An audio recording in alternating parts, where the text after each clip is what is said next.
28 సంవత్సరాల experience evidence based గల ఆయుర్వేదిక multi speciality hospital KSUC hospital మన హైదరాబాద్లో.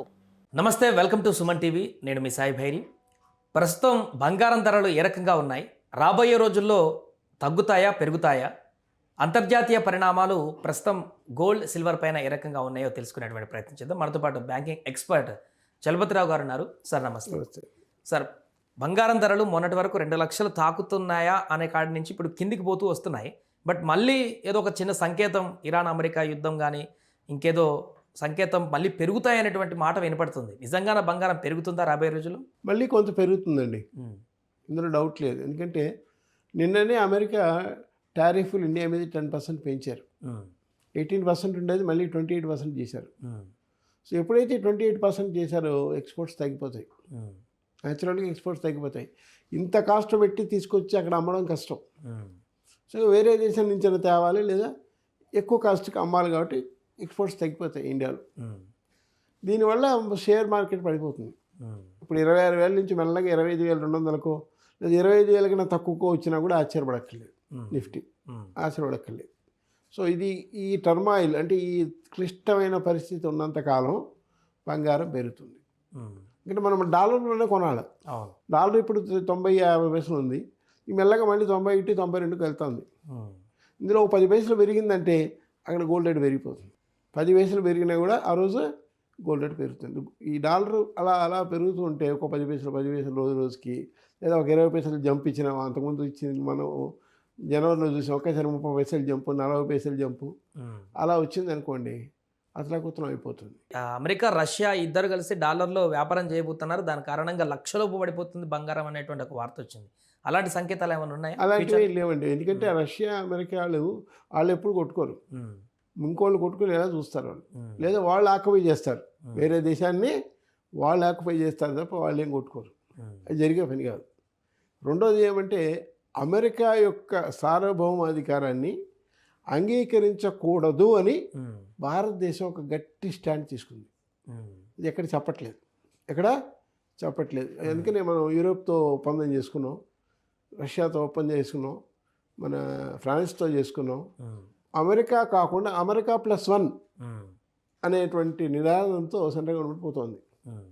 సో దీని ఇంపాక్ట్ మాత్రం మెల్లగా వస్తుంది. కానీ కొంతవరకు పెరుగుతుంది బంగారం. ఇప్పుడున్న 156-157 నుంచి సుమారుగా 180,000, 170,000, 190,000 దాకా రావచ్చేమో. కానీ ఒకసారి ఈ ఒప్పందం కుదిరి మనం మార్కెట్ స్టడీ అయిందంటే మళ్ళీ అమెరికా దిగి వస్తుంది, తప్పదు. లేకపోతే వాళ్ళ ఎక్స్పోర్ట్స్ మనకు రావు, మన ఎక్స్పోర్ట్స్ వాళ్ళకి పోవు. అక్కడ ఇన్ఫ్లేషన్ పెరుగుతుంది.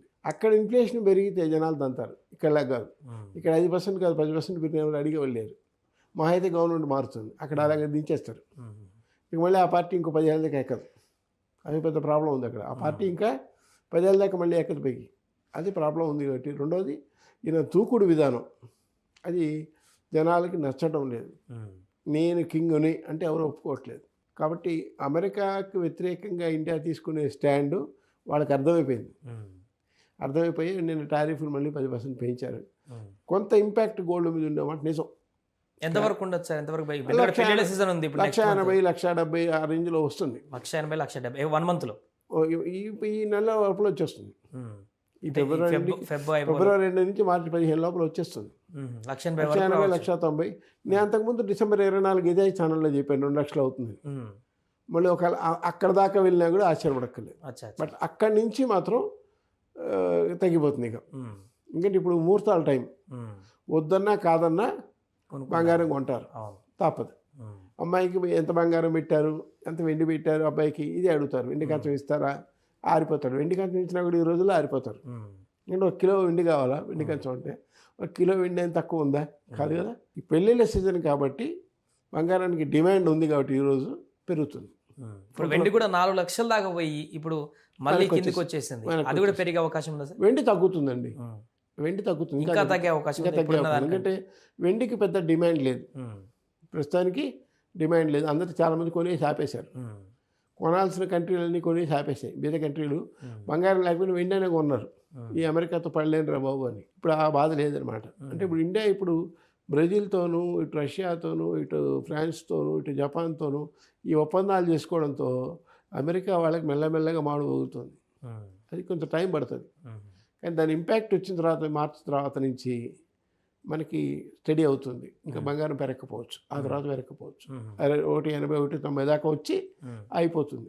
ఆగుతుందా మళ్ళీ కిందికి వస్తుందా సార్? అంటే ఒక 5,000, 10,000 అటు ఇటు ఉంటుంది తప్ప ఆ రేట్లో స్టాండర్డ్గా ఉంటుంది. స్టాండర్డ్ ఇంకా పెరగదు, మరి కింద పడిపోదు. ఇంకా అమెరికా కాళ్ళబేరానికి వస్తే తప్ప తగ్గదు. అమెరికా ఒకవేళ కాళ్ళబేరానికి వచ్చింది అనుకోండి, అప్పుడు తగ్గుతుంది. అంటే మార్చి క్వార్టర్ అనేది చాలా కీలకమైన క్వార్టర్. అంటే మార్చి నుంచి జూన్ లోపల ఏం జరుగుతుంది అమెరికాలో అనేది చూడాలి.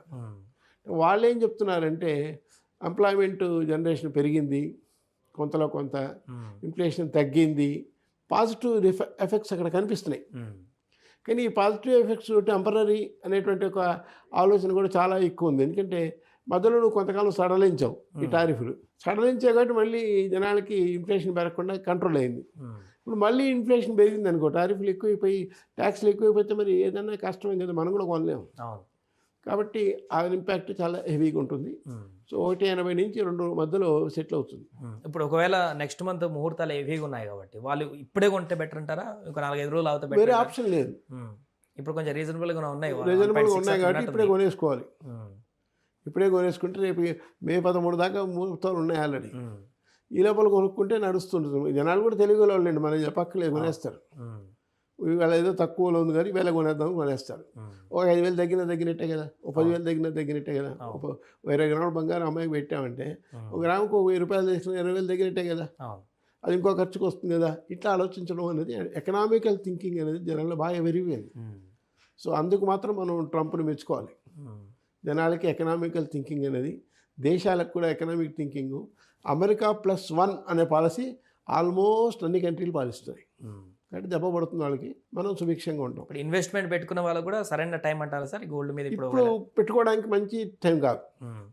అంటే స్టడీ అవుతుంది తప్ప ఇంకా పెద్దగా పెరిగే అవకాశాలు లేవు. పెద్దగా పెరిగేటైతే ఇన్వెస్ట్మెంట్ చేసుకోవచ్చు. పెద్దగా పెరిగే అవకాశాలు నాకు తెలిసి అయితే లేవు. ఇంకొక రేపొద్దున ఈ ఉక్రెయిన్ వారు కూడా ఆగింది అనుకోండి, అసలు పడిపోతుంది.